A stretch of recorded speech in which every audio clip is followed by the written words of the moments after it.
आज की क्लास में प्रतिलोमी और चिन्हक जिनमें से एक प्रश्न आता है। जैसे मान लो कि कोई क्रमचय दिया हुआ है, ठीक है।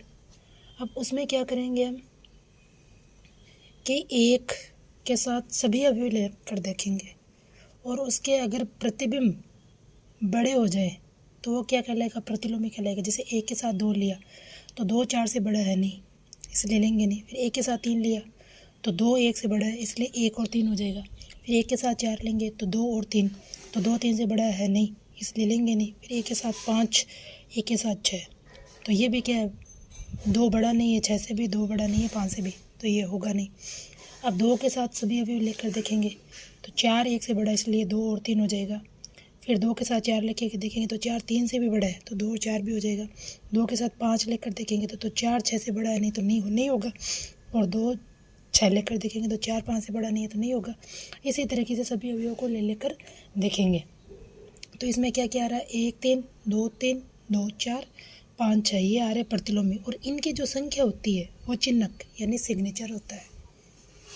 अब समक्रमचय और विषमक्रमचय क्या होता है कि हमने कोई भी क्रमचय ले लिया, इसको पहले असंयुक्त चक्रों के रूप में लिखेंगे। 1 का उत्तर क्या आ रहा है, 2, 2 का उत्तर क्या आ रहा है, 4, 4 का वापस 1 आ गया, तो ये हो गया असंयुक्त चक्र 1। इसमें 3 नहीं आ रहा तो 3 का है 5, 5 का 3, तो 3 और 5, क्योंकि जहाँ से शुरू किया वापस वहीं पे ख़त्म हो गया, तो उतने तक ही लेना है। अब है 6, 6 का है 8, 8 का है 7, 7 का है 9, 9 का वापस 6, तो ये हो गया। फिर ये तो है असंयुक्त चक्रों का गुणनफल। अब इसको पक्षांतरण के रूप में लिखेंगे तो 1 के साथ 4, 1 के साथ 2, ये 3 5, ये तो पक्षांतरण है ही है। 6 के साथ 9, 6 के साथ 7, 6 के साथ 8, ये पक्षांतरण बन गए। तो इनकी संख्या कितनी है, 1 2 3 4 5 6, तो 6, तो इसका मतलब समक्रमचय। इसी तरीके से हमने क्या लिया, एक साई क्रमचय लिया है। सबसे पहले इसको हम क्या करेंगे, असंयुक्त चक्रों के रूप में लिखेंगे।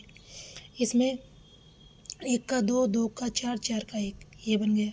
3 का तो 3 है, ये तो तत्समक है, इसको लिखने की ज़रूरत भी नहीं है, इसको हटा भी सकते हैं। उसके बाद में क्या है, 5 का 8, 8 का 9, 9 का वापस 5, और 5 का वापस 5 का कितना है 8, 8 का है 9, 9 का वापस 5, तो ये बन गया। 6 का 7, 7 का 6, ये बन गया। फिर को इसको पक्षांतरण के रूप में लिखेंगे तो इनकी संख्या क्या आ रही है, 5 आ रही है। इसका मतलब ये क्या, विषम क्रमचय। पक्षांतरणों की संख्या अगर सम है तो समक्रमचय, पक्षांतरणों की संख्या विषम है तो विषम क्रमचय। अब n लंबाई का क्रमचय, लंबाई का मतलब क्या होता है, इसमें अवयवों की संख्या अगर सम है तो क्या होगा, क्रमचय क्या प्राप्त होगा, विषम। n लंबाई का क्रमचय सम होगा यदि उसमें क्या है, अगर n सम है तो क्रमचय विषम होगा, और अगर n विषम है तो क्रमचय सम होगा। ये उल्टा है। संख्या जितनी होती है, लंबाई जितनी होती है, लंबाई अगर सम है तो विषम क्रमचय प्राप्त होगा, और अगर विषम है तो सम क्रमचय प्राप्त होगा। तत्सम क्रमचय हमेशा सम होता है, क्योंकि तत्सम क्रमचय में हम कितने भी अवयव डाल सकते हैं, तो वो क्या होता है, सम क्रमचय होता है। आगे सम और सम को अगर गुणा करते हैं तो सम आएगा, विषम और विषम को गुणा करेंगे तो सम आएगा। ये गुणा है, मैंने छोटे रूप में लिखा। सम और विषम का गुणा करेंगे तो विषम आएगा, यानी विषम विषम का गुणा क्या आएगा, सम। ये चीज़ ध्यान में रखने वाली है। एकांतर ग्रुप क्या होता है कि n अंशांक के सभी, अगर सभी क्रमचयों का समुच्चय ले ले तो वो तो होता है सममित ग्रुप, और अगर इसमें सभी सम क्रमचयों का समुच्चय ले ले तो वो क्या होता है, फैक्टोरियल n बटा 2 कोटि का एक ग्रुप होता है, जिसे क्या कहते हैं हम, एकांतर ग्रुप। यानी सिर्फ हमने सम क्रमचय लिए हैं, उनका समुच्चय एकांतर ग्रुप कहलाता है। एकांतर ग्रुप प्राय सामान्य ग्रुप भी होता है। n का मान 3 है तो ये ध्यान में रखना, ये एकांतर ग्रुप है, क्योंकि n बराबर 3 के 6 होंगे, 6 में से हमने ये 3 ले लिए, जो क्रमचय गुणन संक्रिया के लिए ग्रुप भी बनाते हैं। इसमें एक क्या, तत्समक है। साई बराबर हमें ये कोई भी क्रमचय दिया हुआ है, अगर इसको हमें गुणा करना है तो सबसे पहले ध्यान रखना है कि 1 से 5 तक अवयव है, तो सभी में 1 से 5 तक अवयव लिख दीजिए।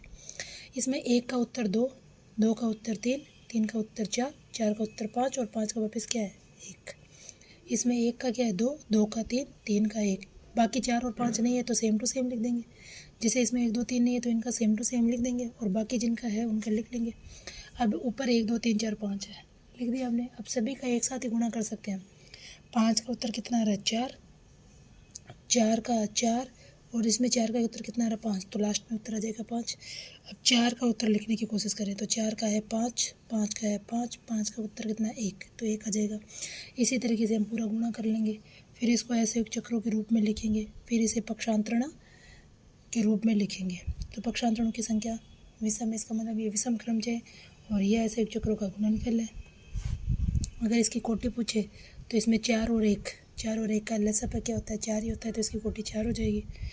ये क्रमच जो दिया हुआ है ए बी सी डी, यह क्या क्रमच गुणन संक्रिया के लिए ग्रुप है। अगर हमें प्रूफ भी करना है तो हम संक्रिया सारणी से इसे प्रूफ कर सकते हैं आराम से। क्रमचय का प्रतिलोम ज्ञात करना है, तो ये क्वेश्चन क्या आया हुआ है, बहुत ईजी क्वेश्चन है, क्योंकि हमें कोई भी क्रमचय का प्रतिलोम ज्ञात करना है। अगर वो एक पंक्ति के रूप में लिखा हुआ था तो उसको उल्टे क्रम में लिख दीजिए, अगर द्विपंक्ति संकेतन में लिखा हुआ है तो ऊपर की पंक्ति नीचे, नीचे की पंक्ति ऊपर लिख दीजिए, जैसे हमने लिख दिया। अब इसको हमने सही क्रम में व्यवस्थित कर दिया। तो आज की क्लास यही समाप्त करते हैं। आगे की क्लास के लिए चैनल को सब्सक्राइब कीजिए, शेयर कीजिए, कमेंट कीजिए। धन्यवाद।